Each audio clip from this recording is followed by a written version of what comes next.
La fantastica legge del piove sul bagnato. Salve a tutti, vi racconto quello che mi è appena capitato e spero che vi faccia riflettere. Sono uscito per la mia passeggiata mattutina e sono andato a prendere il mio sudoku preferito al tabacchi.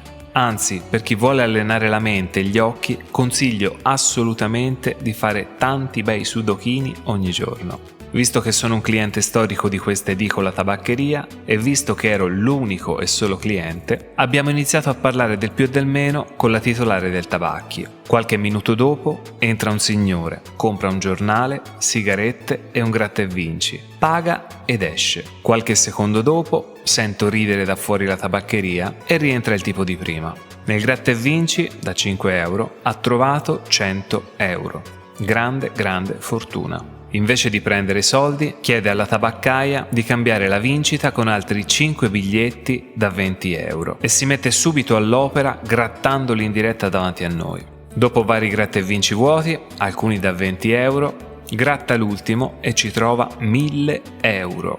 Fa un sospiro, dice di voler portare il biglietto vincente alla moglie e che ci penserà lei alla riscossione del premio. Con indifferenza esce e se ne va. La titolare del tabacchi riapproccia la conversazione così: certo, piove sempre sul bagnato. Lui ha un'azienda tessile sul Pratese e vive nella villa in fondo alla strada. Non c'è settimana che non vinca qualcosa al gratta e vinci. Quando 1000, quando 500, sembra che la sua vincita minore sia stata di 200 euro. E chiude dicendo: con quello che guadagna settimanalmente con i gratta e vinci potrei chiudere l'attività e fare la signora. Benissimo, questa breve storia capitata proprio questa mattina è il tipico esempio che dimostra la presenza della legge dell'attrazione.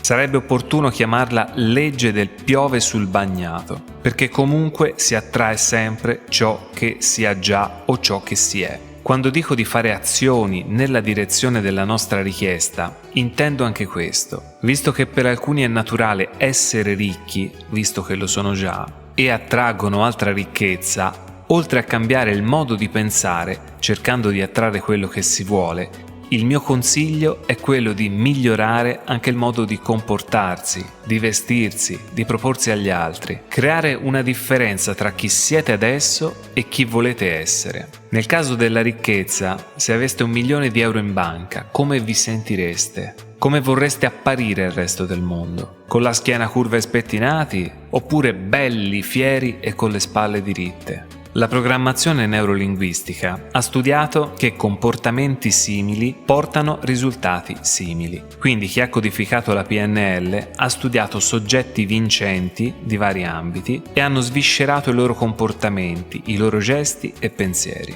riproponendo gli stessi gesti, pensieri e comportamenti vincenti ad altre persone comuni. E si è notato che si aveva la tendenza a migliorare e modificare il contesto della vita del soggetto che riceve queste tecniche. Avere un pensiero puntato alla ricchezza, un aspetto fiero e un comportamento in linea con la vostra idea sarà un segno sempre più tangibile all'universo di quello che volete attrarre nella vostra vita. Lo stesso principio è valido per quanto riguarda gli altri ambiti di vita. Una persona appena fidanzata attrae altre donne o altri uomini, quasi naturalmente, perché in quel momento si è innamorati e di conseguenza si attrae indirettamente altro amore. Quando fate i vostri mantra sull'amore, in contemporanea sentitevi innamorati, truccatevi come se doveste uscire con il vostro lui o con la vostra lei, vestitevi bene come quando andate a un appuntamento, siate belli per voi e per il resto del mondo. Così, anche in questo caso, il segnale sarà sicuramente più visibile all'occhio universale che vi sta osservando. Con la salute non c'è nessuna differenza. Quando si sta male, la tendenza è quella di mettersi un bel pigiama e smettere di vivere per tutta la durata della malattia,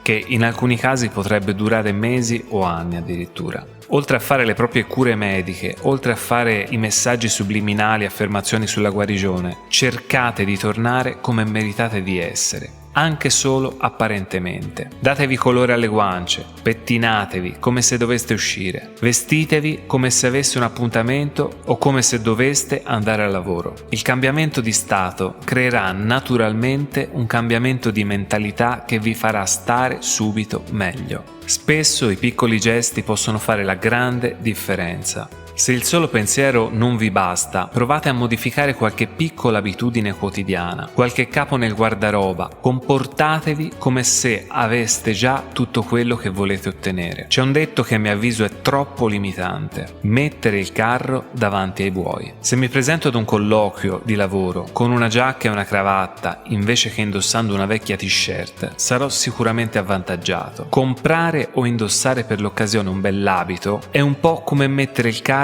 prima dei buoi, ma scommettiamo che la fiducia e la serietà che trasmetterete sarà molto più credibile. Detto questo, vi auguro una buona vita a tutti. Grazie.